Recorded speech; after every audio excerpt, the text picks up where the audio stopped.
اب یہ جو مشن میں نے آپ کے سامنے رکھا، ایک بنیادی مشن، قرآن کی تبلیغ کرو، تبلیغ کرو، تبلیغ کرو، تبلیغ کرو۔ یا ایھا الرسول بلغ ما انزل الیک من ربک وان لم تفعل فما بلغت رسالتہ۔ نمبر 2، جو دین حق دیا اسے غالب کرو، قائم کرو، نافذ کرو، اس کی مثال پیش کرو دنیا کے سامنے۔ ان دونوں میں مدد درکار تھی محمد الرسول اللہ کو۔ جیسے حضرت مسیح نے کہا تھا، وَإِذْ قَالَ عِیسیٰ ابْنُ مَرْیَمَ لِلْحَوَارِیِّینَ مَنْ أَنصَارِی إِلَى اللَّہِ، کون ہے میرا مددگار اللہ کی راہ میں؟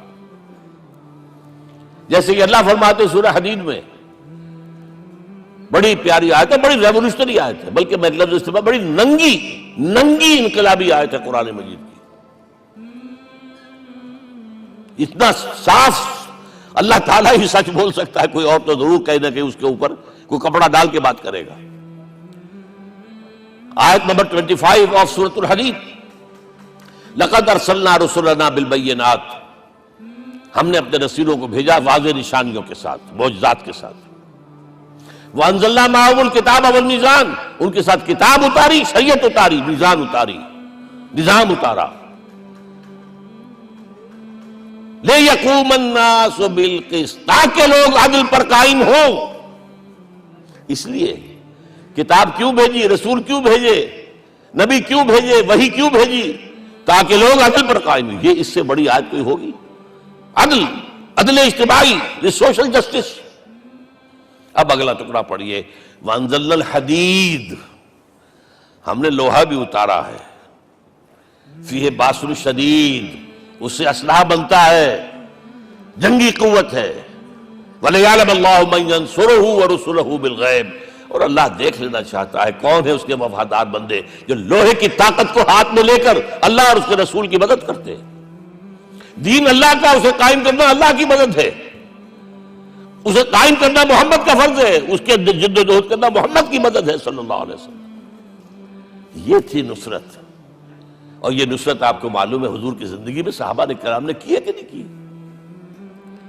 جو شخص ایمان لایا فوراً داعی بن گیا، فوراً۔ ابو بکر ایمان لائے، اور 6 جو ہے عشرہ مبشرہ میں سے چوٹی کے صحابہ، وہ ان کی دعوت پر ایمان لائے۔ سعد ابن ابی وقاص، طلحہ، زبیر، عثمان، سعید ابن زید، یہ سب کون ہیں؟ حضرت ابو بکر کی دعوت پر۔ نوجوان ہیں، مصعب بن عمیر کو گھر سے نکال دیا چچا نے، اور برہنہ کر کے نکالا ہے کم وقت نے، اس لیے کہ باپ مر گیا تھا، بہت دولت چھوڑ گیا تھا، ماں نے بڑے ناز و نام میں پالا تھا۔ کہتے ہیں 200 درہم کا جوڑا اس کا بن کر آتا تھا شام سے، جیسے کبھی ہم کہتے تھے کہ پنڈت نہرو کے کپڑے جو ہے پیرس سے سل کر آتے ہیں، اور جہاں سے گزر جاتا تھا مصعب، اتنا اس نے لگایا ہوتا تھا عطر کے پوری گلی جو ہے وہ خوشبو سے جو ہے بھر جاتی تھی۔ چچا نے بلایا، تم جو یہ گلچھرے کر رہے ہو اپنے باپ کی دولت پر نہ، اور تم اسے کہتے ہو کافر، نکل جاؤ گھر سے۔ وہ چلنے لگے، یہ بات ہے، ٹین ایجر چلنے لگے۔ وہ سمجھا تھا کہ میرے یہ کہنے سے اس کے تو اس کو تارے نظر آ جائیں گے، یہ فوراً جو ہے توبہ کرے گا، پلٹ آئے گا۔ چلنے لگے تو اسے اور غصہ ہے، یہ کپڑے بھی اسی باپ کے ہیں، اتارو۔ وہی اتارے کپڑے، مادرزاد برہنہ ہو کر ماں کے پاس گئے ہیں۔ ماں نے آنکھوں پر ہاتھ رکھا، مصعب کیا ہوا ہے؟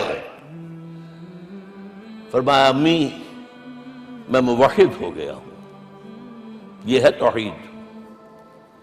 اور اب جا کر حضور کے دامن میں بیت ارقم میں اب ہمہ وقت کارکن ہے، قرآن اتر رہا ہے، پڑھ رہے ہیں، سمجھ رہے ہیں، قرآن اتر رہا ہے، یاد کر رہے ہیں۔ اور اس کے بعد جب کہا تھا مدینے والوں نے بیعت عقبہ اولیٰ پر کہ حضور ہمارے سے آپ کی ملاقات تو صاحب کے بعد ہی ہوگی، درمیان میں تو آپ کو معلوم ہے خون ریزی ہے، کوئی قافلہ بچ کے نہیں آ سکتا، تو اب آپ ہمیں کوئی اپنا شاگرد دیجئے۔ مصعب بن عمیر کو حضور نے کہا جاؤ ان کے ساتھ۔ وہاں ان کا نام پڑ گیا المقری، پڑھانے والا، قرآن پڑھانے والا۔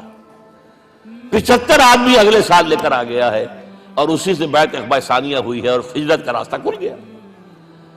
اور اس کو ایک دفعہ حضور نے دیکھا، مسجد کے دروازے کے سامنے سے گزر رہا تھا مصعب، پھٹا ہوا کمبل تھا جس میں لپیٹا ہوا تھا۔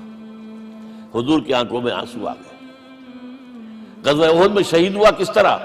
علم بردار تھا، ایک ہاتھ پر وار پڑا ہے، کٹ کے گر گیا، ایک ہاتھ سے تھاما، دوسرے پر بھی گر گیا، دونوں جو بچے ہوئے حصے تھے اس سے تھاما۔ پھر جب ختم ہو گئے اس کے بعد جو ہے جب دفن کر رہے تھے تو حضور کے سامنے پرابلم لایا گیا۔ مصعب کے جسم پر تو کوئی کپڑا ہی نہیں تھا سوائے ایک چادر کے، ایک دھوتی، اللہ اللہ خیر سمجھ۔ اور شہید کا کفن ہوتا ہے اس کا اپنا لباس۔ حضور وہ اتنا چھوٹی ہے وہ چادر کہ پاؤں ڈھانپتے ہیں تو سر کھل جاتا ہے، سر ڈھانپتے ہیں تو پاؤں کھل جاتے ہیں۔ فرمایا سر کو ڈھانپ دو کپڑے سے اور پیروں پر گھاس ڈال دو۔ That was the last dress which Musab got۔ تو یہ لوگ جو تھے محمد رسول اللہ والذین معہ، یہ ساتھی حضور کے جنہوں نے حضور کے مشن میں آپ کا ساتھ دیا۔ اور ایک خاص مرحلے کا تو میں آپ کے سامنے ذکر ہی کر دوں، اس لیے کہ دین کی اقامت، دین کا غلبہ، اس میں تو جہاد اور قتال آئے گا لا محالہ۔ Nobody is going to allow you to change the system۔ اگر سسٹم بدلتا ہے تو اس کے ساتھ جو مفادات بدلتے ہیں وہ ختم ہو جاتے ہیں، جو پریولیجز ہیں وہ ختم ہو جاتے ہیں۔ لہذا جب غزوہ بدر کا مرحلہ آیا ہے، حضور نے مجلس شورا منعقد کی اور آپ نے جو وحی سے آپ کو بتا دیا گیا تھا، دیکھو ایک قافلہ آ رہا ہے شمال سے، مال غنیمت سے لدا پھدا ہے اور 50 صرف اس کے ساتھ محافظ ہیں۔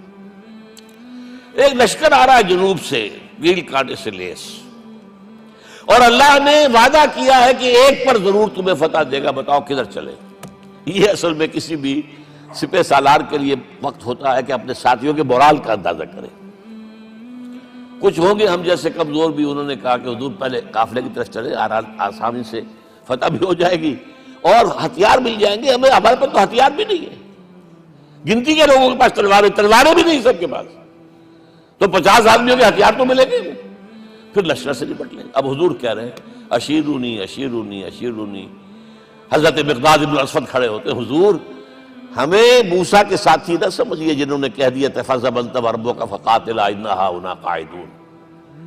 ہم موسیٰ کے ساتھی نہیں ہیں، ہم آپ کے جانثار ہیں۔ آپ جو آپ کی نیت ہے آپ بسم اللہ کیجئے، ہم آپ کو کیا پتہ ہمارے ذریعے آپ کو اللہ تعالیٰ آنکھوں کی ٹھنڈک عطا فرمائے۔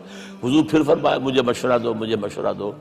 تب خیال آیا سعد ابن عبادہ رضی اللہ تعالیٰ عنہ کو، جو رئیس انصار تھے، ہو نہ ہو یہ ہماری طرف روئے سخن ہے، کیونکہ بیعت عقبہ ثانیہ جس کے نتیجے میں ہجرت ہوئی ہے اس میں طے یہ ہوا تھا کہ اگر یہ مکے والے مدینے پر حملہ آور ہوں گے آپ کو ختم کرنے کے لیے، ہم آپ کی حفاظت ایسے ہی کریں گے جیسے اپنے بیوی بچوں کی۔